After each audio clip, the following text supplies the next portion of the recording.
Hello dear students, today we will discuss about diffraction. Dear students, you already know that interference. So interference means when two or more waves are in superimposed, then energy of this wave increases. The another thing is diffraction.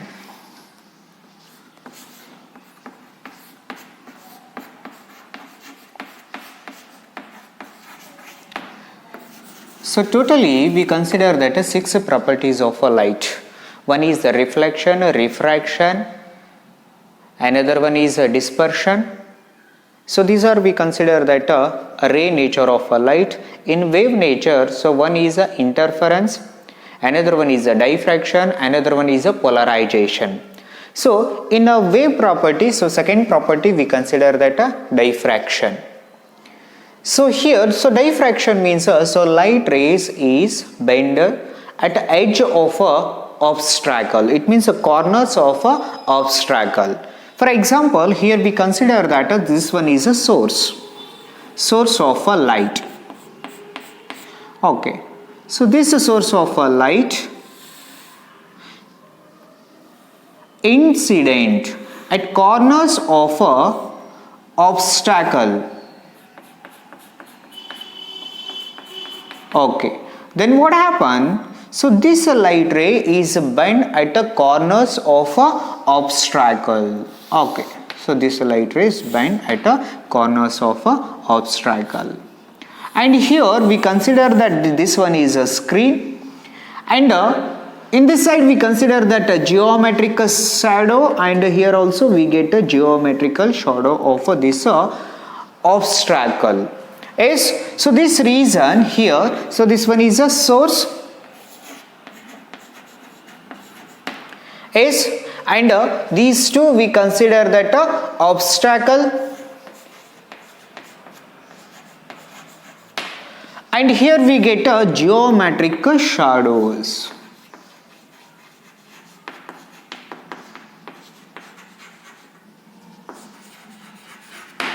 So geometric shadow.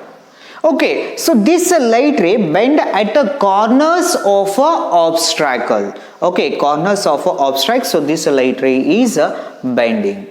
Then finally we get so shadows of this obstacle. Yes, the same thing here we consider that so this one is the source of a light. Yes, and here we consider that one obstacle, and this light rays is incident. Okay, so this light ray is bent at a corners of this obstacle, and here we consider that this one is a geometric shadow of this obstacle. Yes. So here, so light ray bend at the corners of a obstacle, and here also light ray bend at the corners of a obstacle, and here we get a geometrical shadow of this obstacle, and here we get a geometrical shadow of these two obstacles. So this reason, so diffraction, it means it is a phenomenon of a bending of a light ray at the edges or corners of a obstacle. So that's what we consider that a diffraction. Yes, for example, here we consider that a torch. We already know that a light ray always traveling along a straight line. Suppose if you consider that this one is a torch. Okay, so in generally light ray traveling along a straight line, it means, so this one we consider that a beam of a light. In general, light ray traveling along a straight line. So in that condition only, so this one we consider that a beam of a light ray. But if you consider that this one is a torch, and here we get so diverging beam of a light. Why? Because so this light rays are bent at the corners of a obstacle. So this reason here we get a diverging beam of a light. Yes, and here also same thing. So this light rays bend at the corners of a obstacle. Yes, then here we get a shadow of this obstacle, and here we get a shadow of obstacle. So this phenomenon we consider that diffraction. It means bending of a light at corners of a obstacle. Okay, so here two types of diffraction are there. So two types of diffractions. The first one is Fraunhofer diffraction. Okay, so first one is a Fraunhofer diffraction. In Fraunhofer diffraction, so here we consider that a source. So this one is a source. Okay, and so this source produce a ray of light. So this ray of light is incident on one convex lens. Okay, and here we get a plane wavefront. Why? Because so these light rays are parallel to each other. So this one is a plane wavefront. And here we consider that a one slit.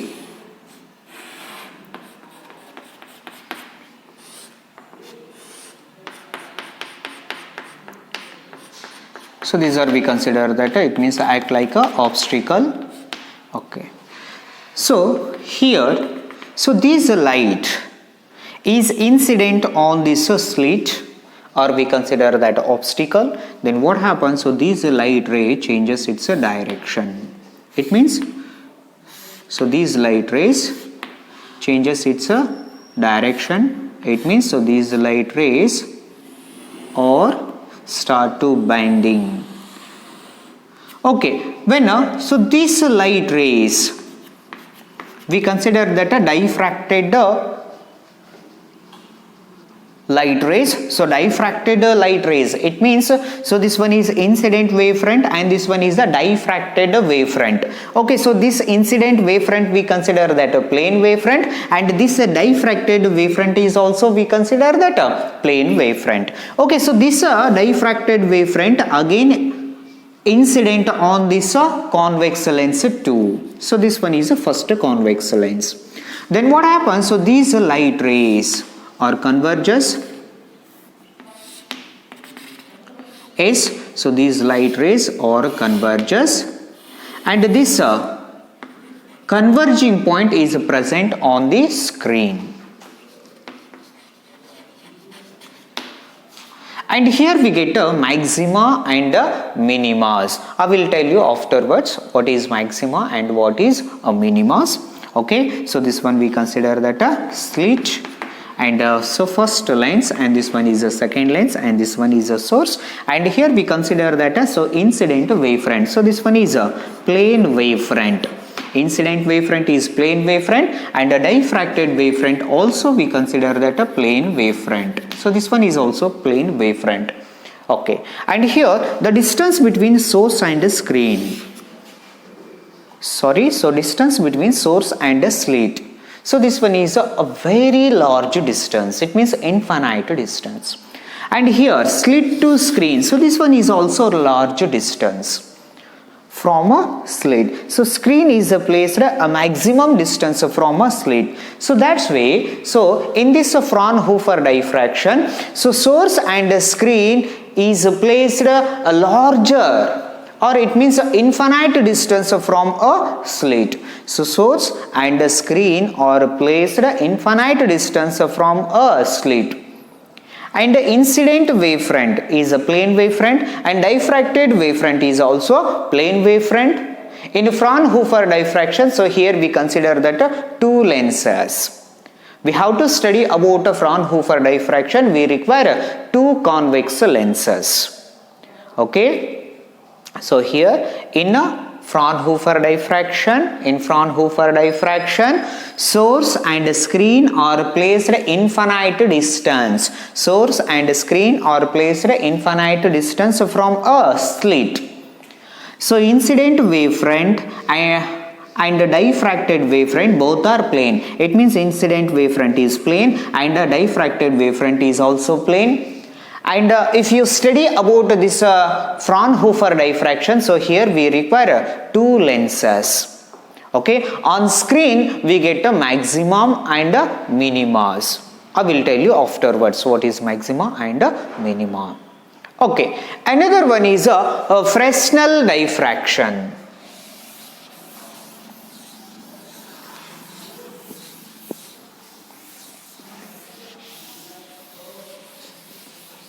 So second one, so first one is a Fraunhofer diffraction, and second one we consider that a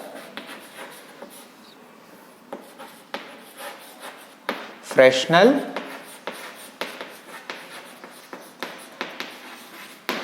diffraction. Okay, in Fresnel diffraction, so here we consider that a source. So this one is a source. And these are we consider that a light rays. Okay, when these light rays is strike on a slit or incident on a slit. Okay, so this one is a slit. Yes, so these light rays changes its direction. It means bends at a obstruct.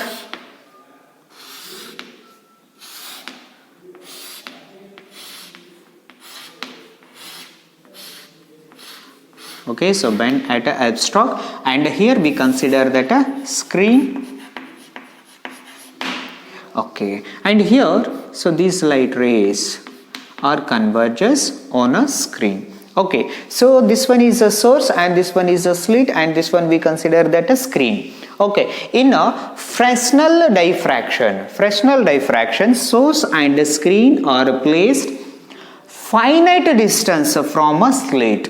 It means the distance between source and distance between source and slit and screen is very small. Yes. So this reason source and screen are placed a finite distance from a slit. It means in between distance is very small. And incident wavefront. So this incident wavefront we consider that a cylindrical or a circular wavefront. Cylindrical or a circular wavefront. And diffracted wavefront also we consider that a cylindrical or a circular wavefront. And afterwards so here we get a minimum and a maximum on a screen. Okay, the first one, source and screen are placed a finite distance from a slit. So this one is the first condition.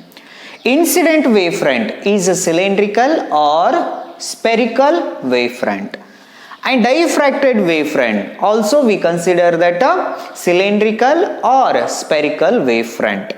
Okay, so here we don't want lenses to study about this Fresnel diffraction.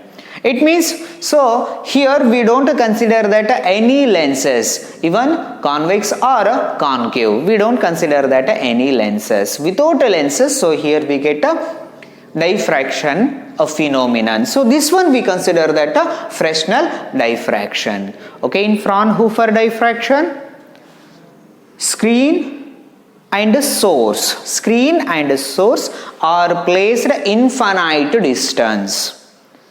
But in a Fresnel diffraction, source and screen are placed finite distance from a slit. And the second one, incident wavefront. In Fraunhofer, incident wavefront is plane wavefront, and here incident wavefront is spherical or cylindrical. And next one, diffracted wavefront in Fraunhofer. So that's one we consider that a plane wavefront. But in a Fresnel diffraction, so diffracted wavefront we consider that a cylindrical or spherical wavefront.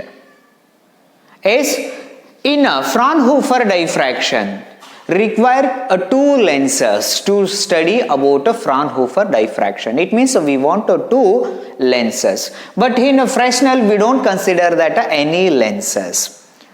And so Fraunhofer diffraction, so that technique is useful for designing so many optical instrument. Yes, so this one is a little bit instrument we have to use to making a small optical instrument. It means a less amount of optical instrument.